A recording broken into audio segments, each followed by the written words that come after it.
Hello అండి, అందరికీ welcome back to our channel. ఎలా ఉన్నారండి మీరంతా? ఈరోజు మన రెసిపీ వచ్చేసి జున్ను అండి. దీన్ని కరెక్ట్ ప్రాసెస్లో ఎలా చేసుకోవాలో ప్రిపరేషన్ చూసేద్దామండి ఈరోజు. ఫస్ట్ అయితే నేను ఒక గ్లాసు జున్ను పాలకి 1.5 నార్మల్ పాలు అయితే మిక్స్ చేశానండి. నేనైతే ఫుల్ క్రీమ్ మిల్క్ తీసుకున్నాను. ఫుల్ క్రీమ్ మిల్క్ అంటే మనకు దొరుకుతాయి కదా, అవి వేసుకుంటే బాగా వస్తుందండి జున్ను.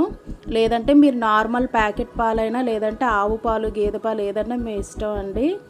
ఎప్పుడైనా సరే జున్ను పాలు మనం తీసుకునేటప్పుడు ఓవరాల్గా ఒకేసారి మనం అది లీటర్ అయితే అర లీటర్ అయినా ఒకేసారి కుక్ చేయకూడదండి.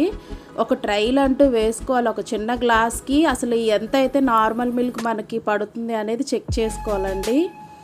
కేక్లా తయారవుతుందా లేదా, లేదంటే వాటరీగా ఉంటుందా అనేది చూసుకొని అప్పుడు మనం పాలని యూజ్ చేసుకోవాలండి. లేదంటే పాలన్నీ వేస్ట్ అయిపోతాయి అనవసరంగా.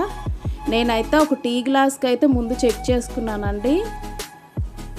అలా నేను ఐడెంటిఫై చేసుకున్నానంటే 1కి 1.5 అయితే సరిపోతాయని నాకు అనిపించింది. కరెక్ట్గా కేకీగా ఫామ్ అయిందనమాట ఆ క్వాంటిటీకి. అది పాలు నేచర్ బట్టి ఉంటుందండి. ఫస్ట్ డే పాలు, సెకండ్ డే పాలు అలా ఉంటాయి కదండి. వాళ్ళు ఎంత చెప్పినా కానీ మీరైతే ఒక ట్రైల్ వేసుకుని అప్పుడు పాలు మీరు కుక్ చేసుకోండి. ఇదైతే ఫస్ట్ నేను ఒక కప్పు బెల్లం వేసానండి. అలానే ఒక 4 ఎలాచి, ఒక 2 స్పూన్ షుగరు మిక్స్ చేసి ఎలాచీ పౌడర్ రెడీ చేసి వేసాను. అలానే ఒక పెద్ద స్పూన్తో మిరియాల పొడి కూడా వేస్తున్నాను అన్నమాట.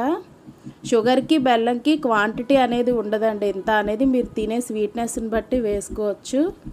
బెల్లం అయినా షుగర్ అయినా మీ ఇష్టం అండి.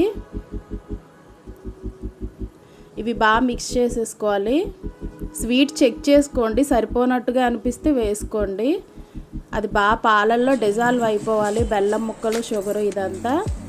దీంతోపాటు ఒక 4 స్పూన్లు షుగర్ కూడా వేసానండి నేనైతే. మ్యాక్సిమం జున్నులో బెల్లం వేసుకోవడమే బెటర్ అండి. ఎక్కువ షుగర్ కన్జంప్షన్ అనేది మంచిది కాదు కాబట్టి బెల్లం వేసుకోవడమే బెటరు. ఇప్పుడు ఈ పాలని ఇలా స్ట్రైనర్లో వడకట్టేసుకోండి.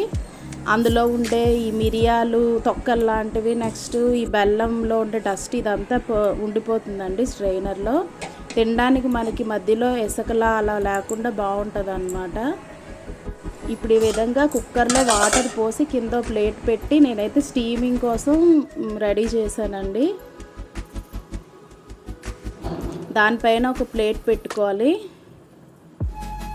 విజిల్ తీసేయాలండి. గ్యాస్ కట్ ఒక్కటే పెట్టి టైట్గా ఫిట్ చేసేయాలి. అలా స్టీమ్ అయిపోద్ది అనమాట. విజిల్ అవసరం లేదు.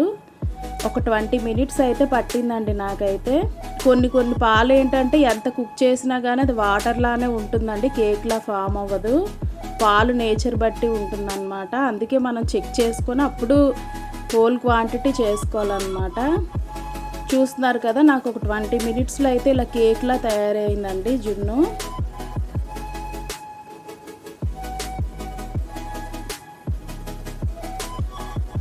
ఇది కొంచెం కూల్ డౌన్ అయిన తర్వాత ఫ్రిడ్జ్లో పెట్టేసుకుంటే బాగుంటుందండి. ఇంకా మనకి తినడానికి చాలా బాగుంటుంది అన్నమాట జున్ను. వేడివేడిగా తినే కంటే కొద్దిగా చల్లబడాక తింటేనే జున్ను టేస్ట్ బాగుంటుందండి. ఇప్పుడు ఒక ప్లేట్లోకి ఇలా రివర్స్ చేసేసుకోవాలి.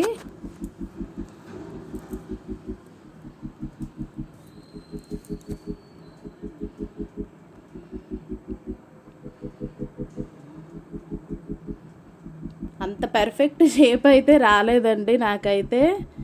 ఏదైనా సరే తర్వాత పీసెస్ అవ్వాల్సిందే కదా అని చెప్పి ఇంకా నేను చేసేసాను అనమాట. చూస్తున్నారు కదా టెక్స్చర్ అది ఎంత బాగా వచ్చిందో. మీకు ఎప్పుడైనా సరే జున్ను పాలు వాళ్ళకి ఆల్రెడీ చెప్పి ఉంచితే వాళ్ళు ఉంచుతారండి. అవి ఎప్పుడైనా మీకు రెడీ అయినప్పుడు మీకు ఇస్తారనమాట. రేర్గా దొరుకుతాయి కదండి ఇలాంటివన్నీ. ఇలాంటి టేస్ట్లన్నీ మనకి రేర్ కాబట్టి మ్యాక్సిమం అవి దొరికినప్పుడు తీసుకొని ఎంజాయ్ చేయాలండి. జున్ను నచ్చని వాళ్ళు అంటే ఎవ్వరు ఉండరు కదా, అందరికీ ఇష్టమే జున్ను అంటే. మీరు ఈ విధంగా అయితే చేసుకుంటే మీకు చాలా బాగుంటుందండి. ఏదైనా సరే ఒకసారి చెక్ చేసి అప్పుడు చేసుకోండి.